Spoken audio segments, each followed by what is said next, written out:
Welcome to another Tuesday release for the Serve podcast. I hope you enjoyed our show on T2 on Sunday. As always, we come back into the studio on Monday to catch up on current events.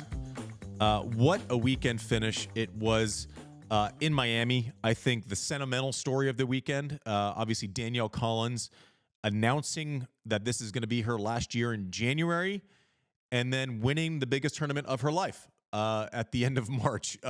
Quite the accomplishment. And it wasn't as if she got through this tournament and somehow won. She dominated. She lost the first set of her entire tournament and then didn't even get to a breaker the rest of the way.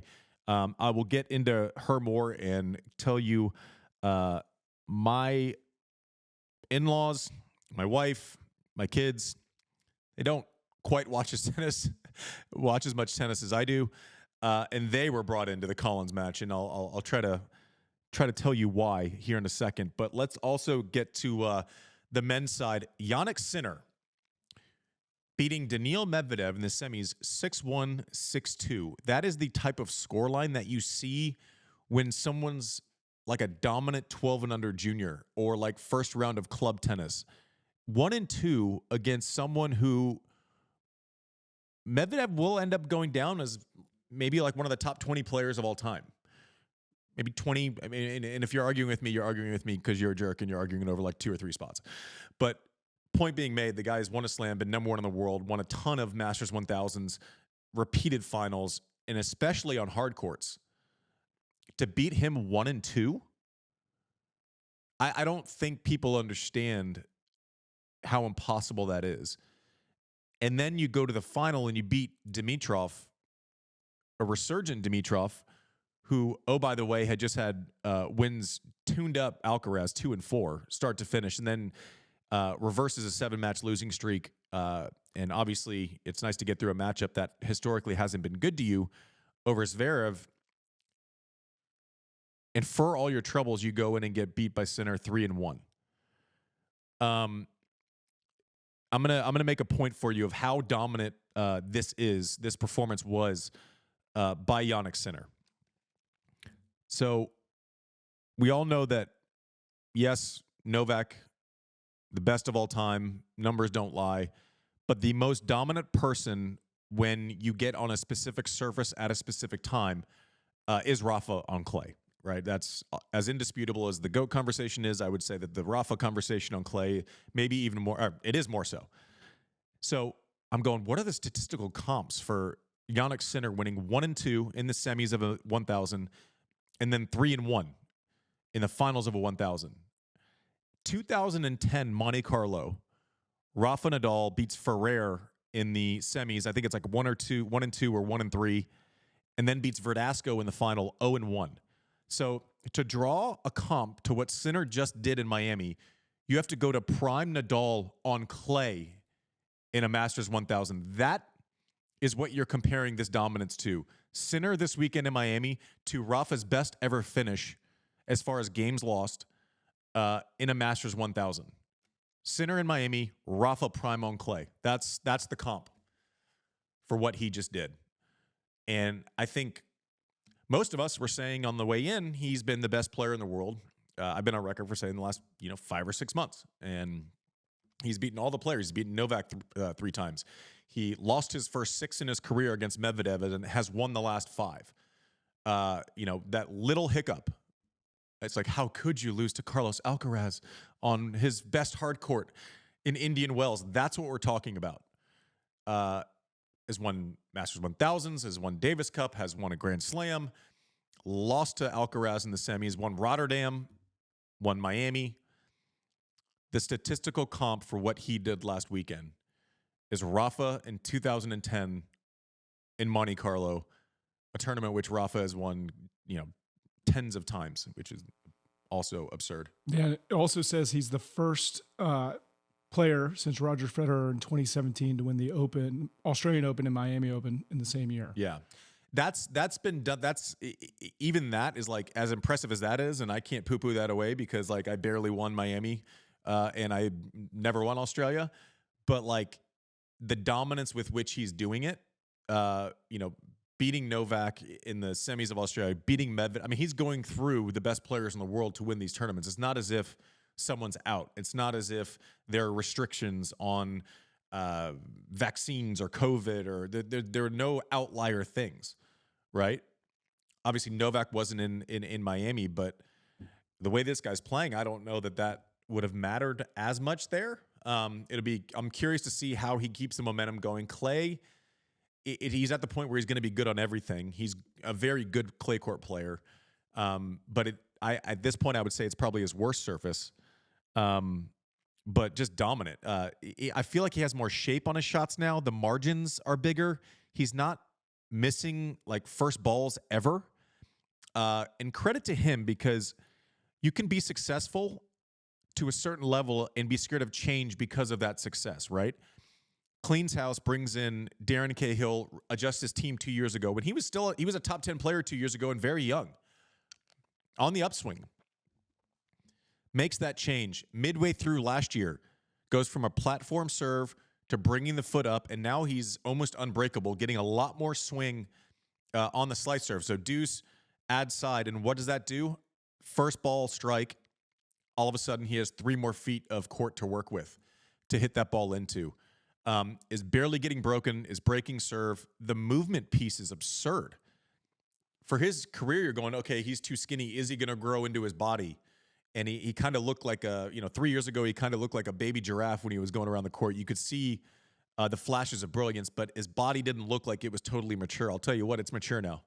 The way that this guy is sliding, getting in and out of the corners, running down drop shots, switching directions, it's crazy. I feel like in the last 6 months, he skipped a level too. He went from like, I'm 10 in the world to I'm maybe the best player in the world.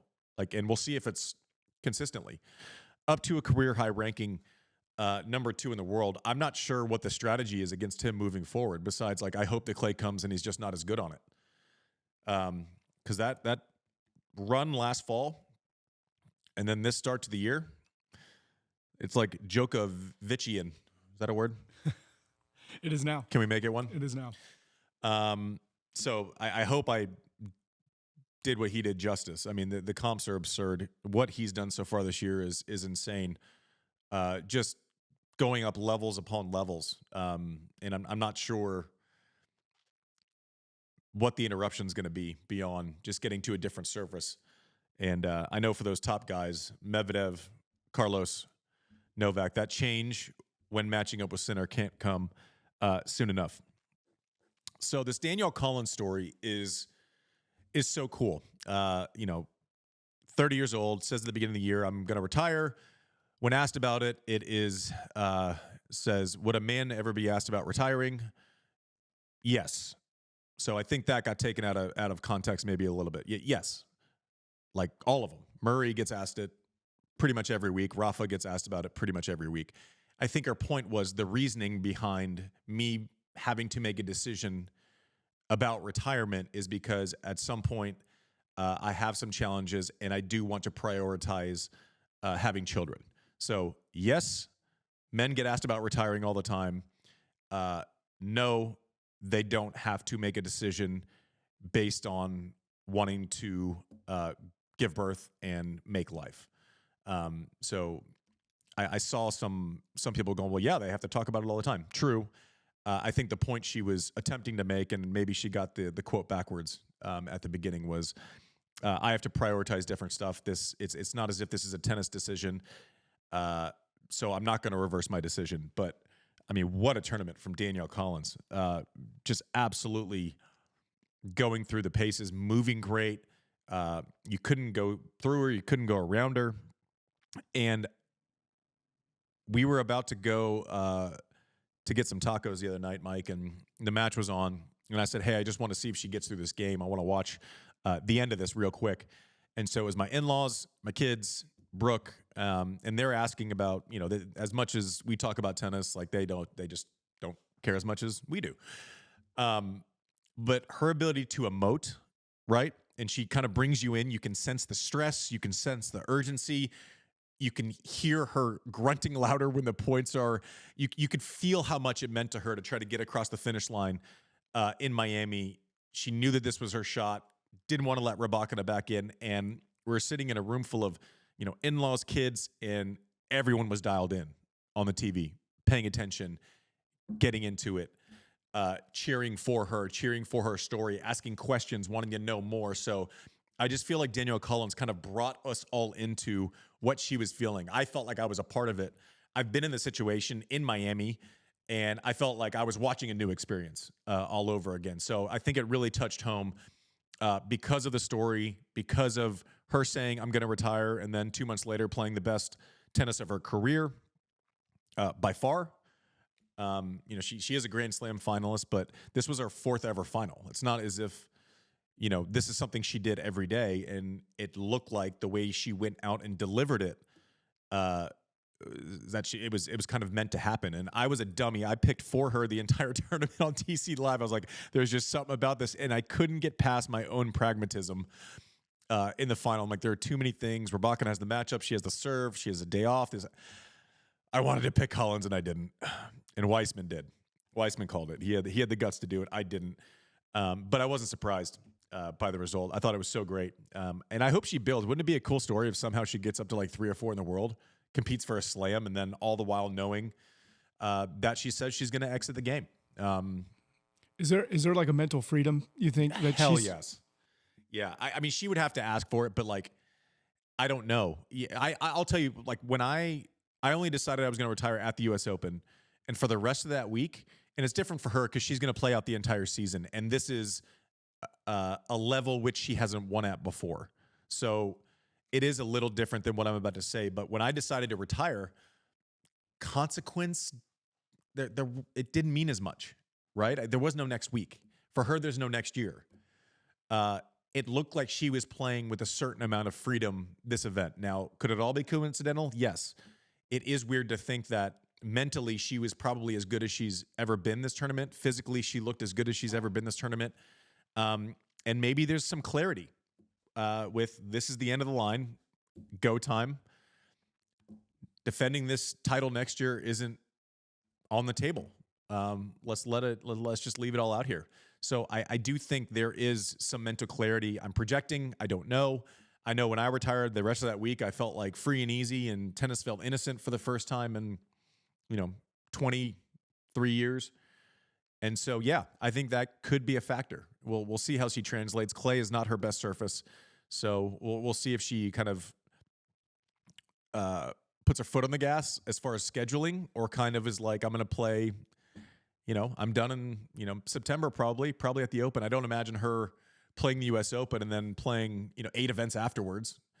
Be curious to see what she does here. But listen, let's not let the future of things get in the way of enjoying the present, especially for Danielle Collins. Hell of a run. Unbelievable. And props to Rybakina, too. I mean, she was defending Indian Wells, had to pull out, didn't play tennis for 8 days, and then got into some absolute battles early in this tournament. Against Taylor Townsend, she went the distance, was just getting through matches, and I don't think she ever felt physically right. I think she was behind the 8 ball with fitness, and got to a final and had to look at the basket, put some points back on the board.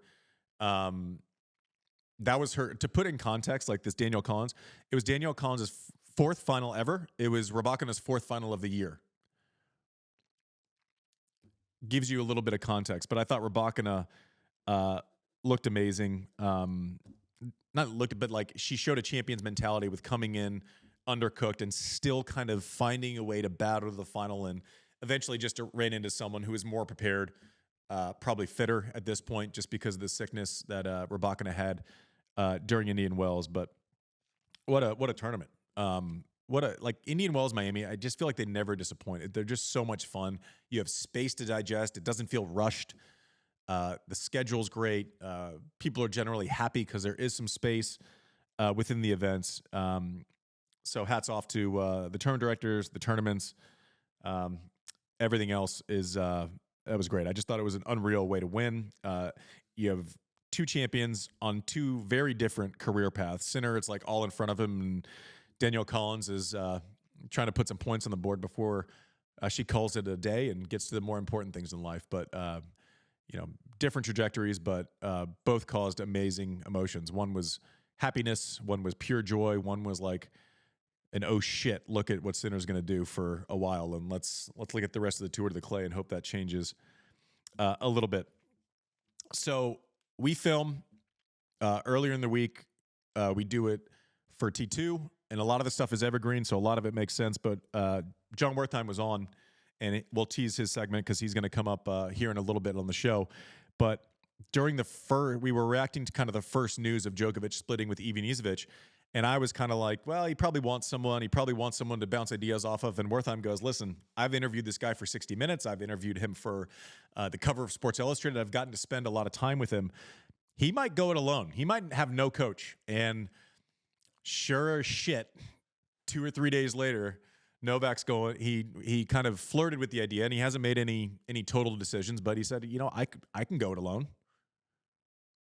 So, journalist knows more than the player, apparently. But Novak, good sign for tennis fandom. Novak was in Monte-Carlo this morning, so we're doing this on Monday for a Tuesday release. He was practicing on Monday with Holger Rune in Monte-Carlo. Hard for me to think that he pulls out of Miami because he wants to spend some time with family. I know he has a place in Monte-Carlo. Seems like a great place to get in a tournament and spend some time with family. So all signs pointing towards Novak playing in Monte-Carlo. Rafa still has not pulled out. He is still on the entry list. So good times in Monte-Carlo. And tell me, I wanted you to look up that stat for the 2010 in Monte-Carlo. And what came up? A lot of really, really classic cars.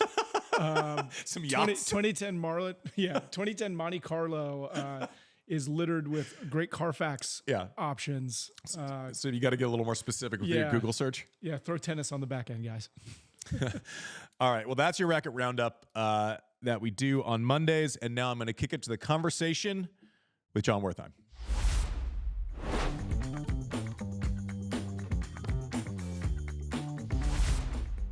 Let's get into a different subject. There's a little bit of turmoil, and I think a little bit is underselling. I think there's like a 5-alarm fire going on inside of USTA Player Development right now. So for those of you who don't know who José Higueras is, he is one of the best coaches of our time. Starting with what's going to happen is I'm going to name his credentials and I'm going to forget them because there are so many. Working with Jim Courier, Courier still says he's the smartest tennis mind, and he owes his career and his successes to José Higueras. Is help with Roger, has help with Pete Sampras. Was involved in player development for the USTA from, I'll get the years slightly wrong, 2008-ish till recently. Has had a long celebrated career coaching and teaching, and he was a former pro player himself, a very accomplished pro player in his own right. Sent out, and you got this email, basically a plea to anyone involved with USTA player development, basically throwing a couple of board members, Brian Vahaley and Vanya King, very under the bus, and in no uncertain terms. Let's just back of the napkin here, Mike. Let's make the constant, as we're making cuts, the budget for I'm gonna get in trouble here. The budget for player development should never be under the budget for executives making the decisions about player development. Well, I mean, I think the difficult part about it is, is that just, can we just make that like a baseline? Yeah, I mean, I think that should be the standard. Yeah. Like a minimal. At minimal. And they're pretty much actually equal. Yeah, if the execs are making, I don't know what the number would be. Let's just say if they're making around $14 million, then player development should make that, right? Yeah, I mean, it's probably like 10 to 14 million, and player development probably gets 10 million to 12 million. Only based on 2022 tax returns that we're still trying to figure out, right? Yeah, and I mean, I actually found USTA's 2022 the player development tax returns, which has the same address and everything, and Lou Shear's in charge of that, and all those guys are in charge of that. It actually has a net loss in 2022 of over $1 million, and its current current assets, net assets or fund balances in 2022 was negative $12,871,000. For what now? This is for the Player Development Incorporated. Well, that's a little deceiving too, because they take money from the U.S. Open, which you could argue is funded by night sessions, of which Coco perform. Yeah, there's a longer conversation potentially there. But I think the question is how much of the overall revenue from the top co that's making $65 million a year plus should be allocated towards the future generation, investing back in the business. Yeah, I mean, is it like is it 10%, 20%? I mean, are you investing in growth or are you investing in? Well, if you made it a percentage basis when the U.S. Open has its biggest year ever last year, then that the player development budget would grow because of it, not get a haircut by 40%. Correct? Yeah, I mean, I'm not great at math, but the prior year, so the prior year contributions were almost 14 million, and then in 22 it was almost only 11 million. Well, I mean, it seems like and I don't want to do anyone's job for them, right? I don't want to. I told you my own grievances. Now let's. It's easy to point out problems, and we'll get to the PTPA here in a second. But solutions are harder, right? Now, what do we have that is a percent? What sort of revenues could possibly be coming that Lou Scheer might have inside information on or be driving? Is the U.S. Open part of any power roll up that is going to create billions in revenue? What do we want to answer that? Do we? Sorry. How do we want to answer that? Yeah, I don't know. No, I mean, isn't this part sort of? This is sort of the. Are we doing earmarks? Are we doing earmarks? Like, we're part of this, but like maybe we like if I'm player development, I'm like, great, no problem. We'll take the haircut now, but we'll also participate in profits from this potential deal, and maybe Tennis France does the same thing. I don't know. Seems like there's some money that's hanging out in tennis. What do you think is the best way to grow and promote tennis? I think that's like the fundamental question here, right? We're gonna get in so much trouble. Oh, all right, I can see Mike sweating already. I mean, I would honestly spend 3 or 4 days reviewing these tax returns, but then also doing. We can do another show next week. I know, and not saying that any of it is uncouth, right? Like it's so structured in such a way where.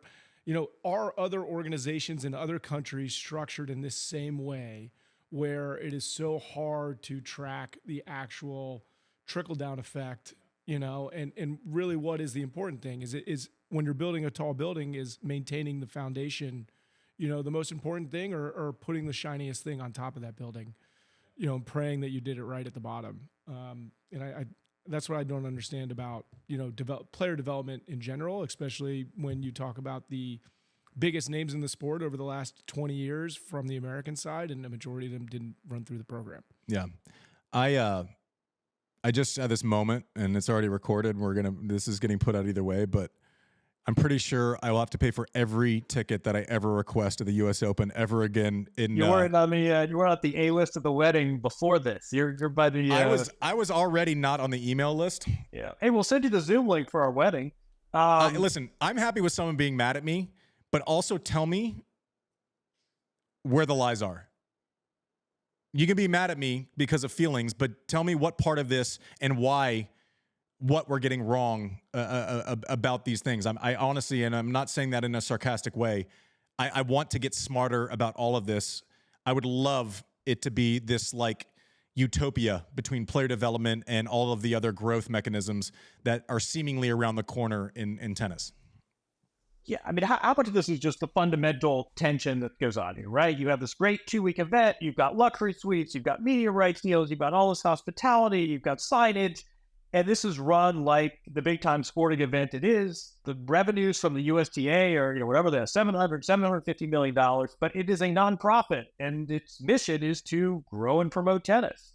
I guess my question is just, when did we decide that player development is the best way to grow and promote tennis? It seems to, at some level, it seems the reason, hey, look, if we can mint another Andy Roddick or Serena Williams, that's great. But I just wonder if we are not looking at the wrong avenues of growth. And if the overall health of the sport? I mean, it's sort of purposely vague, grow and promote tennis. Does that mean recreational players? Does that mean patch up the tennis court down at the local park? Or does that mean go look for the LeBron James that's going to transform the sport at the highest level? It's sort of intentionally vague, but I think that's where a lot of the problems stem. You've got a lot of money sloshing through, and we see all the consumption and the wretched excess and the ice sculptures and the $40 hamburgers. And then the flip side is, what do we do with that money? Well, it's really vague. Most companies have a fair, that there's either quarterly pressures, we know what we have to do if we're Amazon, or there is a fairly specific mission. Grow and promote tennis could mean anything. Why didn't the USTA, do anything? Go set up your own social media channel for tennis. Maybe that grows and promotes tennis more than nurturing Ben Shelton. Yeah, when it was developed at the University of Florida. Just for clarity, the USTA's actual legal description of what the organization does is to promote and develop the growth of tennis as a means of healthful recreation and physical fitness. So, hey, what was the Catalina wine mixer? Guys. What was the Catalina wine mixer? Hold on. Strength, mental skills, performance, athletic training, coaching, prestige, worldwide. Again, I go back to this vague mandate, and maybe it's allocated. We talked last week about the USTA seems to be one of the prime stakeholders of this Premier Tour. The USTA has an investment in Labor Cup. I mean, there are other ways to grow and promote tennis, even for health and fitness, whatever it is. No, I think you're right. I mean, I think your instincts are right too. We need better data all around. I mean, you and I we're all reading the 990. Even that sort of prompts as many questions as it answers. But this is we're not the first people to have this conversation. We won't be the last, but it does seem to be a bit of an inflection point for the USTA. It's pretty. So you're saying that, and I literally just went through my brain files, and like maybe the biggest influential moment of my youth as it pertains to tennis and it being like it becoming a North Star wasn't a camp. It wasn't, it was going to the Davis Cup final in 1992 and being absolutely blown away. So by you saying maybe it's an investment in Labor Cup, someone goes to that and all of a sudden a 9-year-old is like, this is it. So fully agree with what you're suggesting. How do you value an investment in Labor Cup, even though you can't actually follow the trail of success, but also you can't deny its impact on potentially growing the game, which is the mission statement. Player development is not in the mission statement. Maybe it should be. But under what we're talking about, if you're investing in the game in physical fitness, which is okay, like I'm glad they separated that from tennis because those are very different things, right? Fuck. I do have a question actually. When you think about the role of the USTA, right, and you think about the role of Major League Baseball, or you think about the role of the NFL, right? The USTA is, in my mind, like in that same realm of like structural organization. Shouldn't their role be actually to build more fans versus build more players? Shouldn't they be investing more money and creating more value? Well, they would. Listen. I know I'm like straddling the line of both sides of them, but like investing money to put on the U.S. Open, it is maybe the best sporting event on earth. So I think it is a separate player development.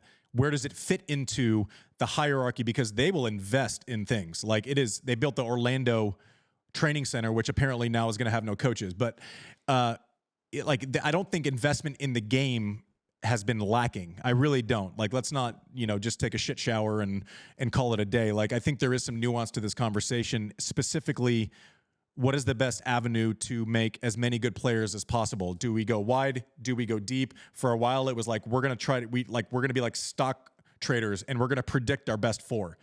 And frankly, they fucking missed a lot, right? So maybe that's not the best avenue. Maybe it's a volume play. I don't know, but I like this conversation because hopefully it gets to whatever the next version is of player development. And I also applaud José Higueras because a lot of these conversations normally take place in secrecy or person to person or, emails between like him saying it out loud, even if I disagree with a lot of parts of it and feel like I would love to be a lawyer with these statistics. Like I would love to just go through them. I could win a case. I really am positive I could. But he just did it. And now we're talking about it. And even if we don't agree on everything, I agree on intent. I agree on passion. I agree on all of us wanting as many great American players forever and a day. Now, do I agree with the way they've gone about it always? No. Do they care? Probably not. Well represented. But, I like that everyone's just saying the quiet parts out loud. I like that. I like transparency. We talked about it last episode with something totally different. Transparency, I think, shortens the runway to an answer and to a solution. So not an easy email to send out to everyone. Pissed that I was on the B team for getting it, but that's my own problem, my own ego. I also got a text from a friend of mine who was like, "Wow, Jose, like he wants to talk. He tried to get a hold of you. He asked me for your number." I'm like, he's been in charge of player development for like 20 years, and that's the problem. He had to ask you for my number 20 years later. Maybe my fault too. I don't know, but hopefully good times ahead. Hopefully some clarity. I think we need to invest in players. I would like a longer conversation on how to best do that. Because if we've produced a Coco, a Ben, I'd like 3 Cocos and 3 Bens, right? And actually have an accurate accounting for data, dollars in versus ranking. If we put very minimal money into Ben Shelton, and he's to your point, Mike, and he's a semifinalist at the U.S. Open, and 15 in the world after going to college, then it's a different conversation. You don't have to fund someone from 10 years old or fund their situation if it's a positive one. They don't have to be under your umbrella for American tennis to thrive. I need to take a break. All right, we covered a lot of ground with Jon Wertheim. I'm glad there was a little levity at the end. Not sure that I won't reuse the term douche canoe over and over again. I thought that was... I feel like my favorite. Like I feel like once every episode I just break. Like whether it's James, screwing with me with the picture, which I said I was going to take that down. I still haven't taken his down. But anyways, but there are some like really macro issues in play. Whether it's USTA Player Development or the Premier Tour thing that we've talked about ad nauseum. I like that these things are being spoken about. I like being able to engage. Having an opinion. Now, just because I think something, it also never means that I think it's gospel, ever. If José Higueras wants to come on and tell me everything that I was wrong about, I would fully embrace that conversation. I've had a good professional relationship with José for a long time. He's a dear friend and mentor to a lot of people that I guess he's our connective tissue, or Jim Courier is someone who's one of my best friends, and he can't sing Jose's praises enough. Lou Shear, I'd love to talk to him about the Premier Tour, and then also player development and where that fits in with the long-term vision of the USTA. How do you balance what the USTA brings in versus what is outgoing, what is marketing, what is grassroots, what is all that? I'd love to get smarter about all those things, and I would welcome Jose and Lou on anytime that they want to. Certainly understand if this isn't the platform for it. It's a pretty raw and honest peek behind the curtain, so I certainly understand it either way. I guess the point I'm trying to make is just because I think something, I think I have strong opinions loosely held, right? I'm always happy to know where I'm wrong. I'm always happy to have a more informed opinion. So anyone who we discuss in the show, if ever you want to come on and tell me why I'm wrong, I promise it'll be a soft intro full of lots of questions.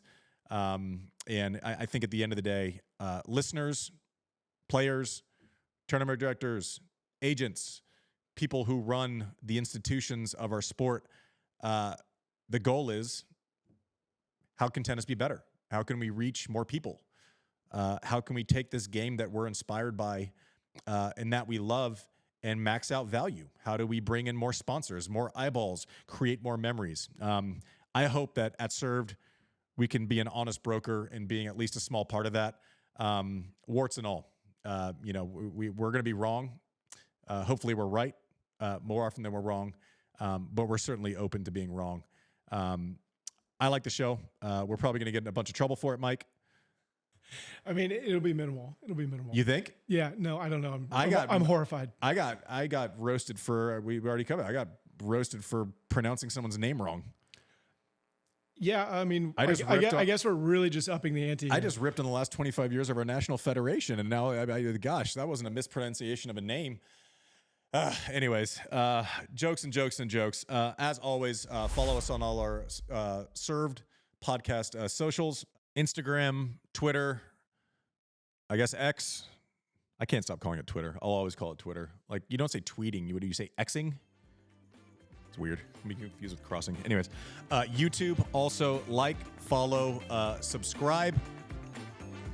We'll see you next week here on Served.